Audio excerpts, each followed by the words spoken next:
subscribe to my YouTube channel, share it with your friends, and comment your thoughts. The gift, the throne room of Valkara Prime, was dead silent, thick with incense and secrets. The air pulsed with quiet tension. Great stone pillars stretched toward a vaulted ceiling etched with alien glyphs that shimmered faintly in the low light. On the far dais sat the alien Lord Valzir, his obsidian armor gleaming, his lip curled in permanent disdain. Before him, a single human knelt, Elias Ward, engineer, outsider, an envoy of Earth's Outer Systems Alliance, was not accustomed to kneeling. But today, protocol and caution held his pride in check. He had come for negotiations, a trade agreement to access Valkara's deep core mineral resources. Instead, he had been given a girl. Literally, a pair of massive guards stomped forward, carrying a frail body between them like a broken doll. They dropped her at Ilias's feet with no warning, no grace. The girl's limbs were limp, her head slumped to the side, raven black hair hiding most of her pale, expressionless face. Elias recoiled instinctively. What is this? He managed, voice hoarse. Lord Valzir's voice was calm and sharp like cold steel, a token of goodwill. My daughter. She is no longer useful to me. Elias blinked. What the hell do you mean by, she is paralyzed, useless, a burden? The alien lord stood slowly, descending the steps of his throne with a deliberate grace that only made him more menacing. But perhaps she might amuse you. Human, we hear your kind have a taste for broken things. The laughter that followed, low, echoing, mocking, sent a chill down Ilias's spine. He looked again at the girl. Something didn't add up. Her chest rose and fell too steadily. Her eyes, though half-lidded, tracked faintly toward him when he moved. And those eyes, pale, violet, glowing faintly, held a flicker of something unmistakable. Awareness. You're joking, Elias said stiffly. This is no gift. This is cruelty. Valzir's expression didn't change. Aren't all gifts cruel, in the end? Behind him, the guards began retreating, their boots thudding rhythmically on the obsidian floor. The room's other occupants, alien nobles, courtiers, and soldiers, all turned away, as if disinterested in the twisted spectacle. Only Elias and the girl remained in the spotlight of a cold blue overhead beam. He bent down, hesitating, then gently brushed the girl's hair from her face. Her skin was cool. She didn't flinch, didn't resist, but her lips moved, the faintest motion. And then, barely audible, please. Don't leave me. 36 hours later, in the humming glow of Ilias's private quarters aboard the Vanguard Ember, Earth's mobile outpost parked above Valkara's surface, the girl lay on a medical table. Wires trailed from her temples. A dozen diagnostic screens blinked, forming incomplete readings. Ilias sat nearby, sipping lukewarm coffee, staring at the data in disbelief. Name, unknown. Designation, none. Age, possibly 17 Valkaran cycles. Roughly 21 Earth years, he murmured aloud. Her vitals were too perfect. Heart rate, breathing, brainwave patterns, all strong. There was no visible spinal damage, no muscle atrophy, just ...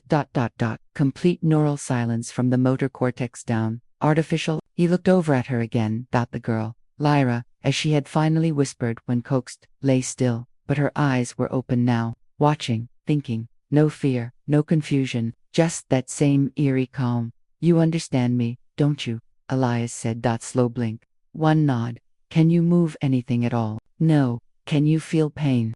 Pause, then a soft blink again. Yes. He exhaled slowly. So, you're locked in. Not brain dead, just ... shut down. There was no response. Until a faint mechanical buzz echoed from the monitor behind him.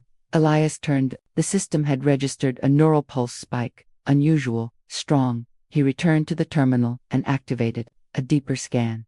That's when he saw it. Deep within Lyra's brainstem, almost too small to detect, was a foreign node. It was buried, dormant, fused with her organic neural tissue. Alien technology, fused with a sentient brain. This is impossible, Elias muttered. Flashback. Earth. 7 years ago in a hidden lab beneath the lunar rim. Elias Ward had once worked for a now-banned private research syndicate, NeuroCore. They had developed unauthorized neural interfaces, experimenting with cybernetic implants meant to enhance cognition and communication. The project was shut down when 3 test subjects died. Elias had escaped prosecution. but his name had been quietly blacklisted in official Earth systems. Now, looking at Lyra's scans, he saw something familiar. The same nanofilament pattern neural core, once theorized but never achieved, succeeded where humanity failed. And if so, what was Lyra meant to become? That night, Elias dreamed of whispers. He stood in a sea of machinery, spinning rings, dark towers, endless codes scrawled across the sky. A voice, not male, not female, spoke from everywhere and nowhere. You woke her. You opened the gate. When he jolted awake, Lyra was staring directly at him, and for the first time, she smiled. 2 days later, after isolating the dormant node and connecting it to a neurobridge, Elias managed to establish a crude interface. He couldn't upload information, but he could receive it. What came through wasn't data, it was sound, voices, ancient dialects layered over Earth languages. But there was one clear phrase, repeated again and again. The voice beneath the stone still speaks. He played it back for Lyra. Her reaction was immediate.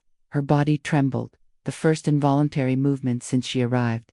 And then, her voice came out stronger, clearer. You found it. You heard them too. Elias leaned forward. Lyra, what is this? Who's speaking through you? She turned her head slowly, painfully, and looked directly at him. They buried a god beneath this planet, she said.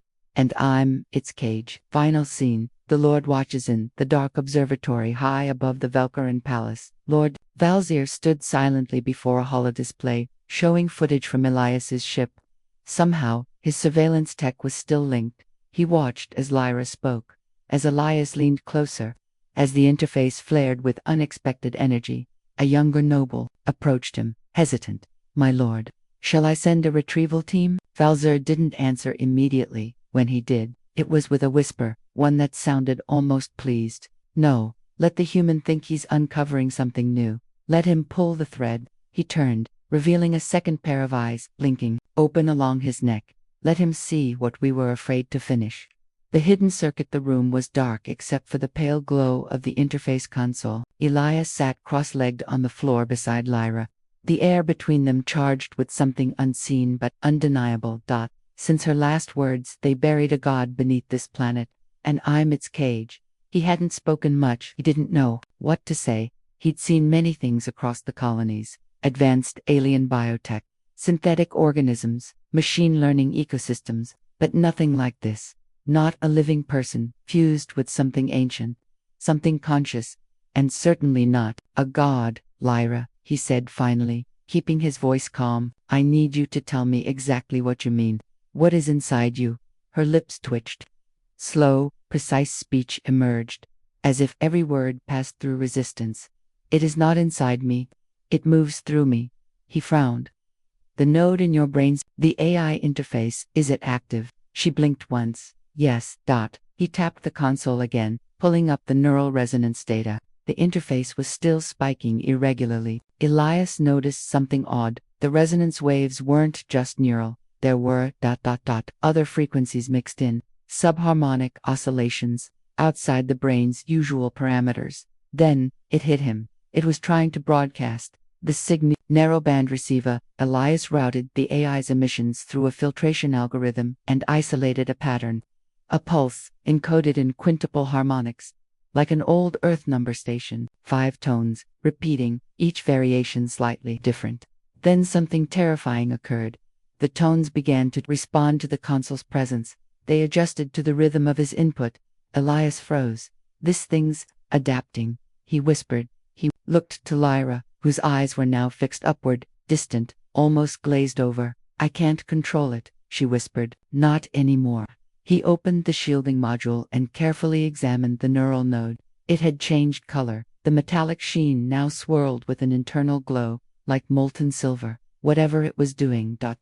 It was evolving. He tapped the comms panel. Command, this is Elias Ward. I need a Class 3 isolation chamber activated on Deck 4, and seal the main lift. No one enters or leaves without my authorization. Earth-class outpost, deck for later that day. Elias transported Lyra under deep sedation to the isolation chamber. The walls were lined with lead and neurodampeners, meant to block any form of mental manipulation or psychic contamination, though such things were still considered speculative science. He activated the external shielding and sat at the observation terminal. Data streamed across the screen. Neural pulse rates, synthetic feedback loops. He zoomed in on one segment. A pattern emerged, 5-pointed spiral. Repeating it looked eerily similar to an ancient glyph he'd seen in the Velkaran palace during his earlier diplomatic visits. A forbidden symbol carved beneath the throne dais, scratched over, erased. Was the god Lyra mentioned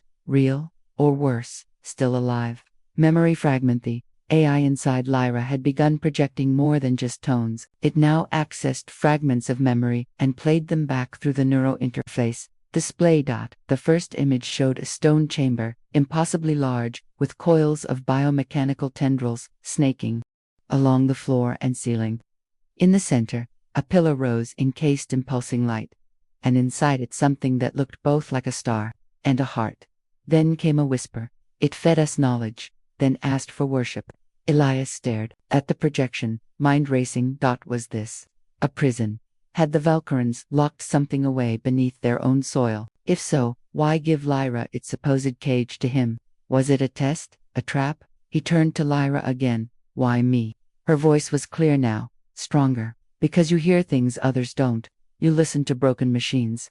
That's what they feared most. Flashback. Ilias's past back on Earth. Ilias had a reputation for resurrecting AI fragments no one else could crack. He once revived a Mars rover prototype thought lost for decades. He'd found signal where no signal should have been. People said he had a knack. Now, it seemed more like a curse, because this time, something was calling back. Brave. The next few hours, Elias began deciphering the AI's syntax. It wasn't random, it was instructional. Commands, routines, architecture, schematics of something buried kilometers below Velkara's surface. Not a building, but a system, a mechanism with planetary scale reach. He translated the internal labels: core, lock energy vein, control neural lattice, receiver failsafe host integration, and the final one, memory severance. Protocol status, incomplete. His heart sank. Whatever had been imprisoned beneath Velkara had once been connected to the minds of its creators. And Lyra, she wasn't just a host, that she was a failsafe, a buffer between the thing's mind and the world above, a living firewall. Back in the chamber, Lyra's body twitched. Elias jumped to his feet. He called out, Lyra, what's happening? Her eyes shot open. She sat up for the first time, unaided. And spoke. Not in her voice, but one overlaid by another. The lattice is broken, the gate is half open. Prepare the vessel. Then she collapsed back, unconscious. Ilias's hands were shaking. This was no longer theoretical. Something was coming through. Something with a will. And now it had a vessel. The voice below. That night, while reviewing signal logs, Elias noticed a second voice in the recordings. Not the AI, not Lyra, something beneath. A voice layered in acoustic camouflage, only revealed by reversing the harmonic wave patterns. It said only one word, again and again: free. Not freedom, not let me out. Just free. It wasn't a request, it was a statement. A prophecy. Elsewhere, the alien lord watches again in the underground sanctum beneath the Velkaran palace. Lord Valzir stood before a massive obsidian terminal. Around him, a dozen lesser nobles stood, observing an ancient mechanism as it flickered back to life for the first time in centuries. One asked, "Do you think the human will succeed?" Valzir didn't respond immediately. Then, quietly, "He already has, the moment he touched her." Another noble stepped forward, uncertain. "Then why do we let it continue?" "Because," Valzir said, "the cage must be seen breaking before the warden's return. The galaxy must see." He turned to face the shimmering glyphs on the wall, and smiled. Final scene. Ilias's decisionally stared at the console, heart pounding. He had two options now. Shut everything down. Fry the interface node, risk damaging Lyra's brain, and end the transmission. Let it finish, let the AI complete the memory protocol, and uncover whatever it had buried within her. He looked at Lyra's sleeping face. She had trusted him, she had asked him not to leave her. Elias made his choice. He activated the completion sequence. The lights flickered, the air grew thick, symbols appeared on the console no human had ever written, and Lyra's voice, now layered with two others, said, "He is waking." The voice below the room fell silent, not the kind of silence that comforts, the sterile hush of isolation, but the kind that presses on your chest. It wasn't that there were no sounds. It was that sound itself seemed suspended, as if the air refused to carry it. The command console flickered. Elias stared, motionless. Lyra's body had gone still again, but not limp, rigid, as if poised for something. Her hands twitched involuntarily. Her eyes, wide open, stared at nothing, glowing faintly, with an unnatural silver hue. And then, again, the voice, not hers, not the AI's, but something. Elsie is waking. 1. The decentralized swallowed hard. The neural logs showed a rapid increase in interface frequency, shifting through resonance bands faster than any synthetic he'd ever worked with. His fingers moved quickly across the console, overriding the safety protocols and digging deeper into the system's core output. The schematics that appeared weren't from any Velcaron design. They were older, cruder, in some ways, yet more precise, beneath the complex glyphs and alien syntax. One structure appeared repeatedly in the data, a shaft, vertical, deep, miles beneath Velcara's crust, a chamber, circular, with a spire at its center. Connected to it, hundreds of tunnels, neural conduits, power lines, prison bars. He didn't know, but he knew what the AI was trying to say. The voice wasn't metaphorical, it was physical. And it was down there too. Lyra's awakening. He turned back to Lyra. Her breathing was shallow, her pulse steady but abnormally slow. Then, suddenly, her body jerked upright, fully conscious, eyes burning silver. She looked straight at him and spoke clearly. Elias, I know where it is. His heart skipped. Where what is? The temple, the root core. Her voice was no longer echoing. It was hers, clear, human, but her expression, he didn't recognize it. Not the Lyra he'd known for weeks. This version of her was calm, assertive, awake. How do you know? She tilted her head. Because I've been there, in dreams, in simulations, for years. I just didn't know they were real. He stared. She looked down at her hands. I was never paralyzed, Elias. I was overwritten, like a file too damaged to boot. 3. The deal was never a joke. Elias remembered the alien Lord Valzir, sneering as he gifted Lyra to him. A mockery. A broken thing tossed as an insult. But what if it hadn't been mockery? What if it had been strategy? Give the humans something they think is useless, but is actually the key to everything. She stood up fully now, her limbs fluid, responsive, as if she'd never lost control of them at all. I think I was meant to come online when someone like you touched the system, she said. Someone who listens, who decodes. He asked quietly, what happens if we find the root core? Her answer was instant. Then we decide what kind of galaxy this becomes. 4. Into the depths they took a stealth skimmer, an old mining rig retooled for subterranean expeditions, and navigated through the forbidden tunnels beneath Velcara. Only one route was viable, a shaft hidden behind a geothermal fault line, one Elias had seen in the AIS. It required 5 security overrides, some biological verification, and one final organic key, Lyra herself. As they descended, Elias kept staring at the spiraling symbols etched into the walls. Each one pulsed faintly as they passed, responding. Lyra reached out and touched one. It flared brightly and faded. They remember me, she whispered. He didn't ask how. 5. The chamber 3 miles below the surface. The tunnel widened. Ahead stood a circular gate, formed of intertwined black alloy and bone-like ribs, a shape that suggested life, not machine. In its center, a triangular interface. Lyra stepped forward. It's not locked, she said. She placed her hand on it, and it opened, not with a hiss or a mechanical grind, but with breath. As if the mountain had exhaled. The gate irised wide, and beyond it lay the root core, a perfect sphere of obsidian glass, suspended in a web of golden lattice strands that glowed with slow pulses, and beneath it, a being, curled, asleep, human-shaped, but wrong, its limbs elongated, its chest rising unnaturally, and its eyes already open, though sealed shut. The entire room was humming with barely contained power.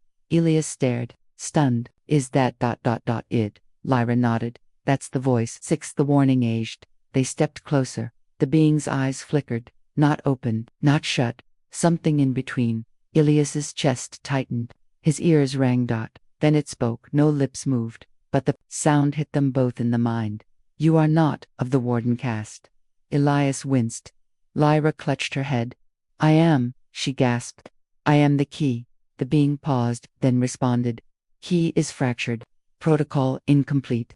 Access denied. The golden lattice strands above them shuddered, then shifted toward the walls. One of them snapped like a whip, lashing at the air. Elias pulled Lyra back, but Lyra turned to him and said calmly, we can't leave. Not yet. 7. The choice. The AI inside Lyra surged forward. It began unlocking codes stored deep within her neural lattice, hidden subroutines embedded in her DNA interface node. Elias watched as her biosignal readings went wild. Suddenly, her body began to glow faintly from within. She stepped toward the sleeping god again. I was designed to hold you, she said. But now, I can release you. Elias stepped in front of her. Wait, what are you doing? She looked at him, truly looked, and her voice trembled for the first time since the descent. I saw what they did to it. I saw the truth. This isn't a god. It was a child of an ancient species, one that tried to uplift the Velt and was betrayed. They severed it from its network, buried it alive, and used its mind to build their empire. Elias reeled.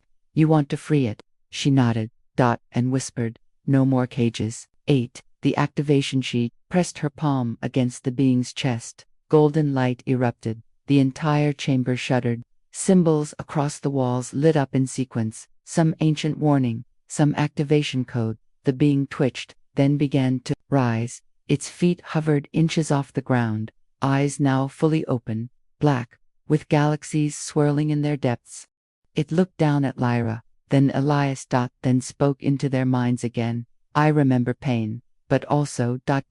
hands that tried to heal. The lattice system dissolved, and Elias felt a presence entering his thoughts, not invasive, but vast, curious. He saw visions of planets thriving, then burning, of a species with minds like stars, casting knowledge like light.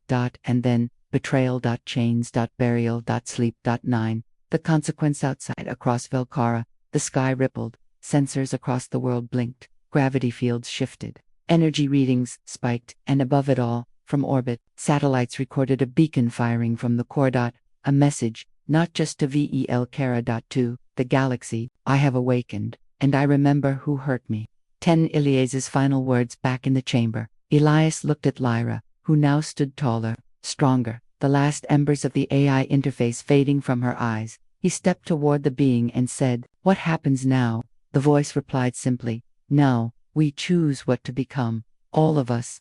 And for the first time, Elias didn't feel like a spectator in someone else's story. He felt part of something bigger. The Warden War. The stars burned differently now.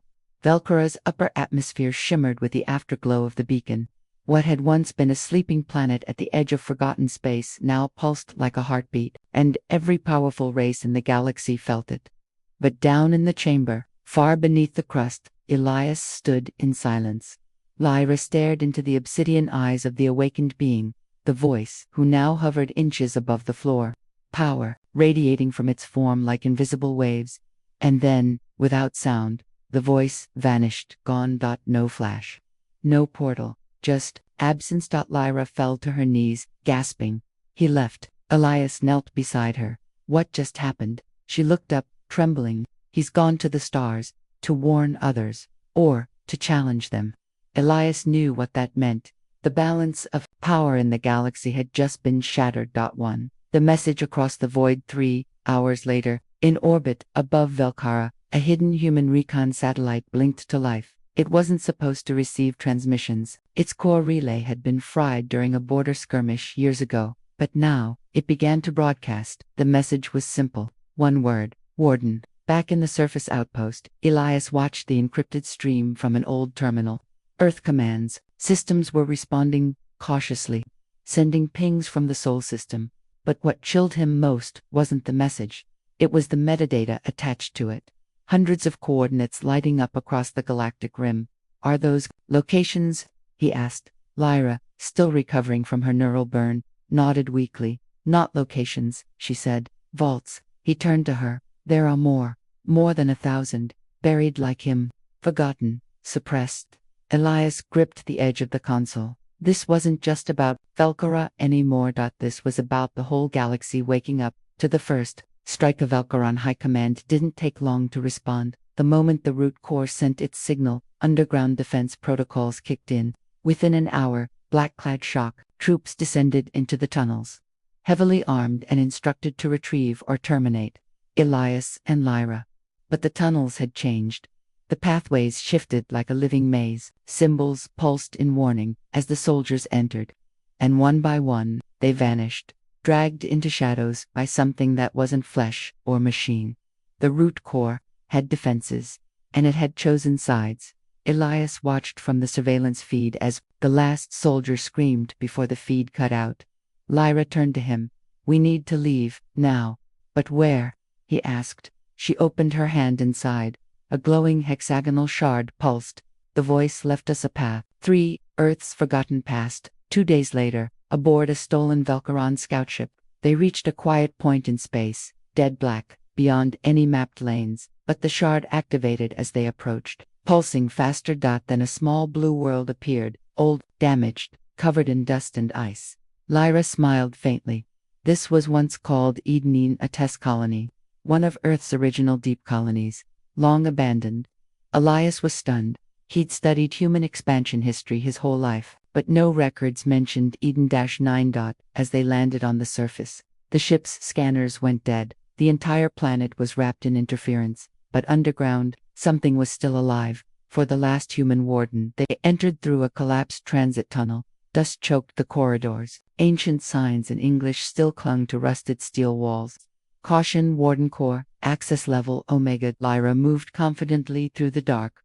Elias followed her into a chamber half buried in rubble. And there, on a raised platform, sat a cryopod inside, a human woman, pale skin, short gray-streaked hair, face calm, and on her chest, a glowing tattoo of the same spiral glyph the voice had shown them. "She's a warden," Lyra whispered. "The last one." Elias activated the pod. The woman's eyes snapped open, glowing faintly blue. "You're late," she said. 5. Revelations. Her name was Commander Valenride. She had gone into cryosleep over 500 years ago, when Earth's Warden program was forcibly shut down by the Interstellar Accord under pressure from alien powers. Afraid of humanity's growing cognitive tech. "You don't understand what we found," Valen said, sipping ancient recycled water. "The vaults weren't prisons.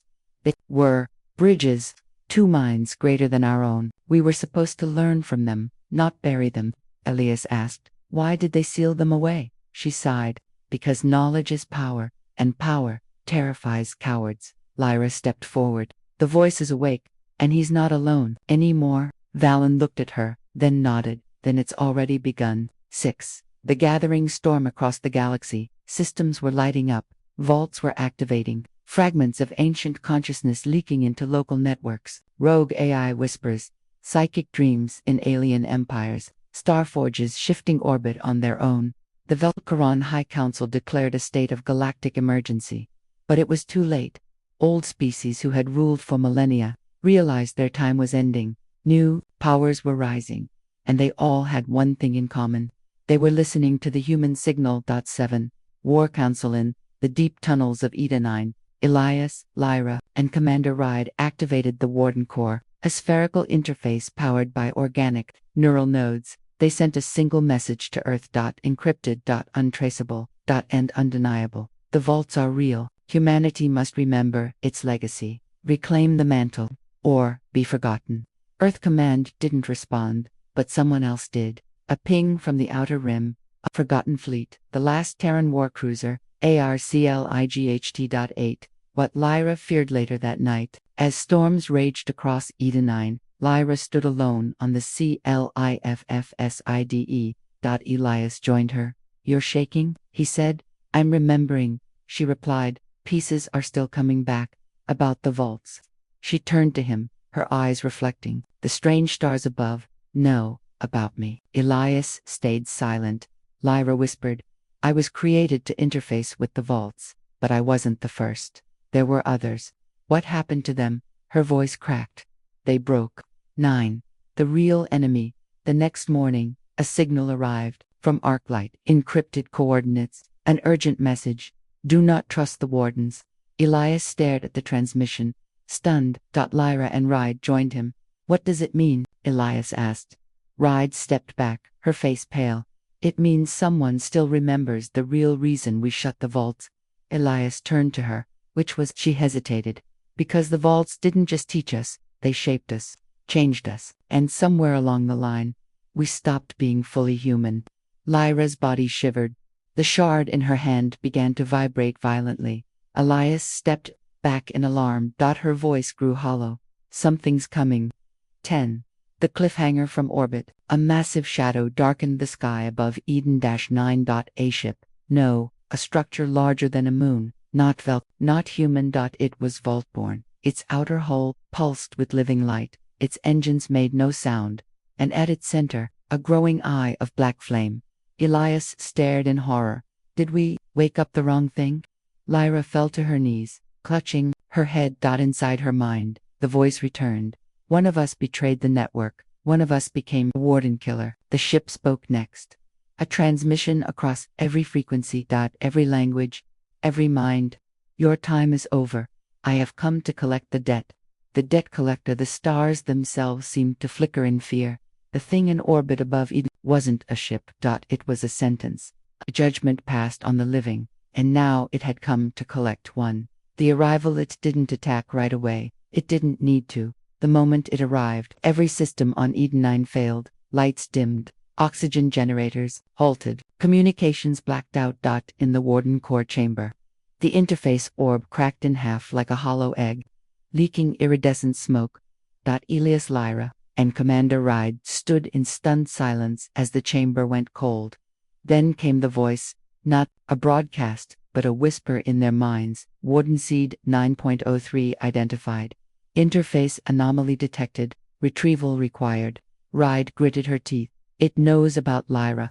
Elias turned to her. What the hell is it? Ride answered slowly. We called it the debt collector. The vaults were never supposed to be sentient, but this one evolved. Lyra clutched her head. He's inside, pulling memories. Watching. Elias looked up through the cracked dome. A second, smaller object was descending. It wasn't a drone. It was a recovery unit, coming for her. 2. The Frakata landing shook the entire outpost. A sleek, multi-limbed automaton emerged. Silver skin, taller than a human. No face, just a single red eye in the center of its body. It didn't attack. Instead, it reached out with one hand, and Lyra began to walk forward. Stop, Elias shouted, grabbing her arm, but her body trembled as if under invisible command.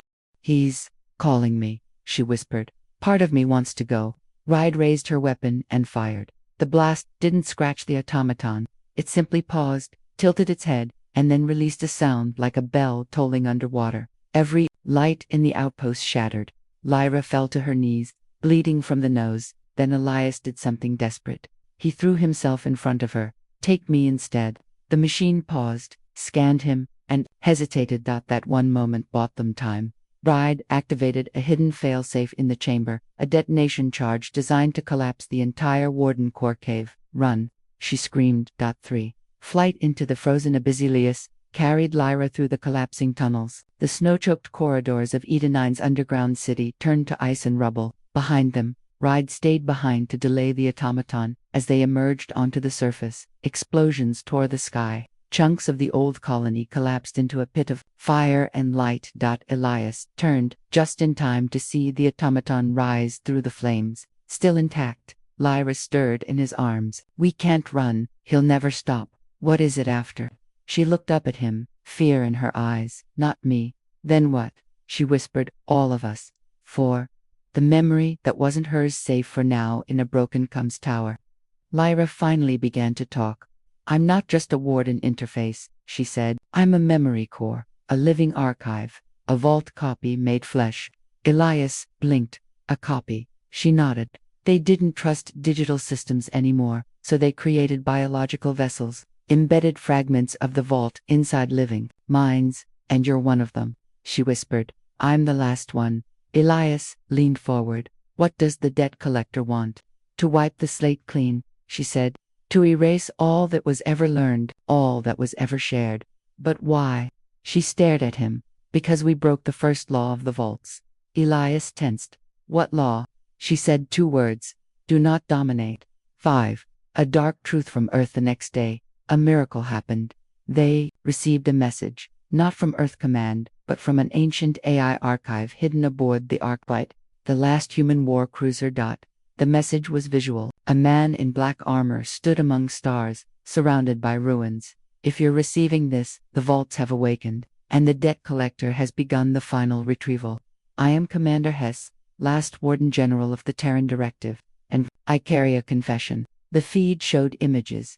Humans downloading vault consciousness into war machines, vault minds being bent and programmed, STARSHIPS, controlled by alien, memories forced into battle. We enslaved what we didn't understand, Hess said, and when they fought back, we buried them. But they didn't die. The final message was short: don't protect the interface.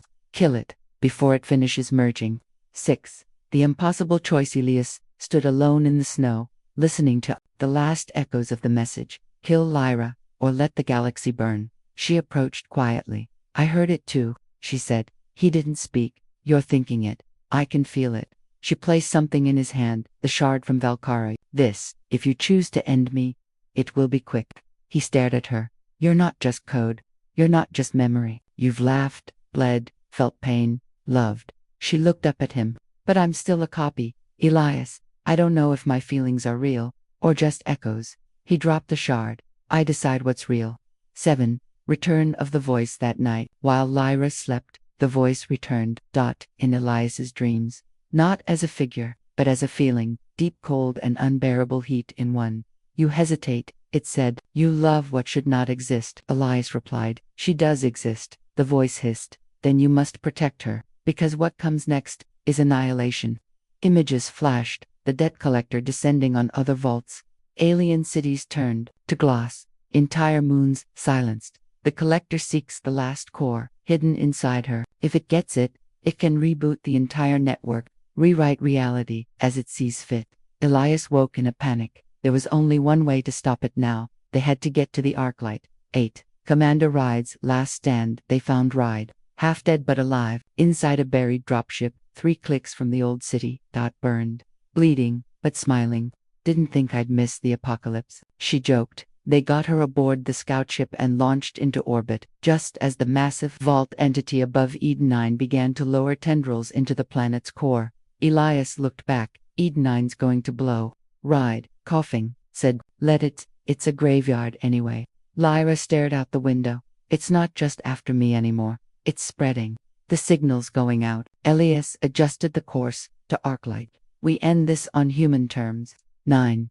The mothership. They reached the Arclight 3 hours later, floating dark in space. Its hull cracked, power low.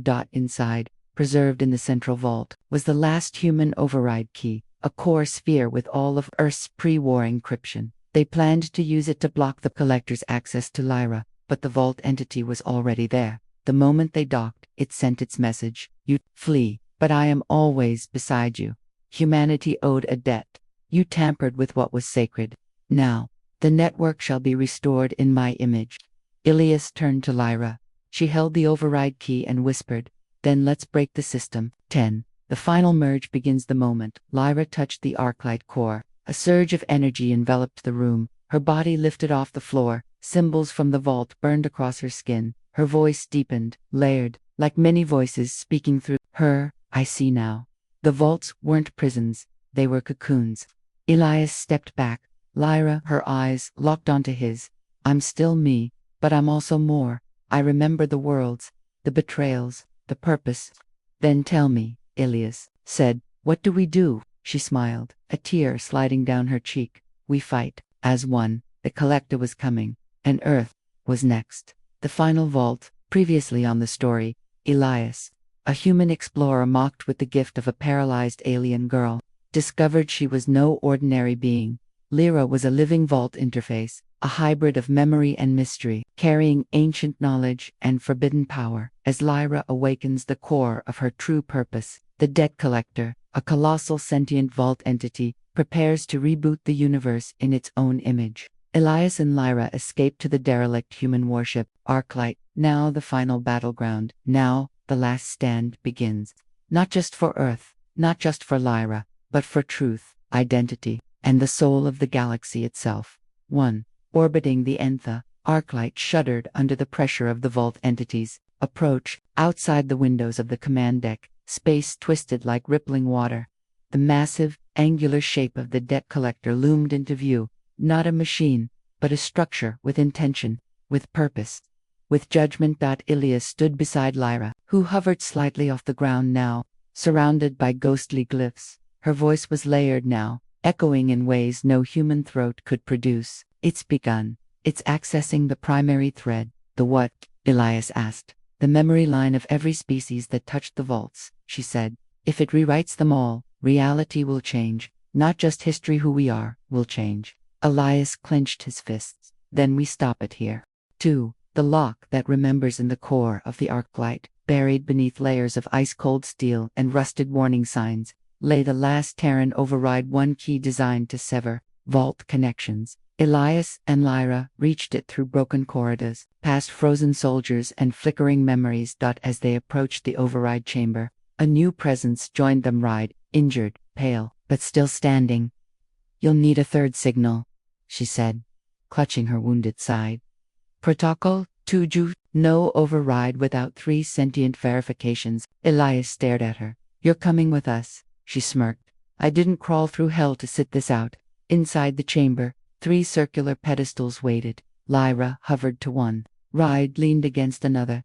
Elias stepped up to the third. Lights pulsed. A voice spoke from everywhere and nowhere, initiating final merge. Warning. This decision is irreversible. Lyra turned to Elias, her expression both hers and something more. Are you sure? Elias nodded. No, but I trust you. 3. Memory storm. The instant the sequence began, the Arclight vanished from their view. Or rather, they vanished from it. Ilias found himself standing in a massive white void, filled with ghostly echoes of millions of beings, humans, aliens, vault-born, and unrecognizable entities. Fractured histories spun around him like whirlwinds. He saw Earth's betrayal, humans enslaving vault minds. He saw aliens begging for peace. He saw 1,000 chances at understanding, all ruined by fear. Lyra appeared beside him, glowing now, more light than skin. They're not just memories, she said. They're real. They live in here, Elias, and they're hurting. He reached for her hand. Then let's give them peace. Suddenly, a shadow appeared, not a shape, not a face, but a crushing will. The collector. You would deny the reset, it thundered. You would cling to a broken world filled with violence, lies, and ego. Lyra stepped forward. We choose freedom, not control. The collector grew. You are nothing but a flawed simulation, a joke given to a failed species. Elias stepped forward too. That failed species. Yeah, we screw up, but we fight for what's right. Even if we get it wrong the first 100 times. He turned to Lyra. Let's show it what being human really means. 4. The trial of identity. The collector began to rewrite Lyra's core. Painfully, she screamed, not in voice, but in pulses of light. Her body splintered, flickered, code fracturing. Stop it, Elias yelled, running toward her only to be thrown back by an invisible wall. A disembodied echo of the collector spoke. She is not real, not born, not evolved. She is data with delusion. Lyra struggled to lift her head. I chose to feel. Elias crawled across the glowing floor, toward her. You're more than code. You changed me. You saved me. You became something no machine ever did. Emotion is weakness, the collector hissed. Then we'll break you with it, Elias growled. Lyra looked up, smiled, and said, then take all of me. 5. The heart override from her chest. A light burst outward, not code, not weaponry. Memory. Her entire journey from paralysis to awakening, from slave to sentient, unfolded around them. The collector was overwhelmed, because it couldn't process growth, it couldn't process hope. Elias stepped into the light, holding the Terran override in his hands. He placed it on Lyra's heart. Let's lock this thing out. Together, they pushed, and the override activated. 6. Collapse across the galaxy. Vaults went dark. The collector howled, not in pain, in loss. Its network burned, disconnected by the override's pulse. The rewritten history unraveled. Reality stabilized. The white void cracked and the arclight reappeared around them. 7. The farewell era lay motionless, her glow fading. Elias knelt beside her. Lyra. She opened her eyes, barely. I'm still here, she whispered. But I used everything. I don't know how long I'll last. He squeezed her hand. Then we make every second count. Ride limped over. We did it. Signals are clean. Earth's safe. Lyra looked at Elias. One last request. Anything. She smiled weakly. Don't remember me as a machine. He shook his head, eyes wet. I'll remember you as the bravest soul I ever knew. 8. 1 year later, Earth orbit, a new monument stood aboard the Eden II, the first human-alien collaboration vessel. It bore Lyra's image, not as an alien, not as a system, but as a person. The inscription read, "She was born in silence, she walked without movement, and when the stars trembled, she gave them her voice." Elias, now captain of the Eden II, stared at it every morning before duty. Ride, now retired, sent transmissions from the edge of the frontier, still scouting for remnants of vault activity. And deep within the Eden II's core, a small spark flickered in a hidden system. Lyra's voice whispered, "Hello again, Elias. Final lesson, you don't have to be born to earn your soul. What makes you human is what you choose when everything else is taken away." The end.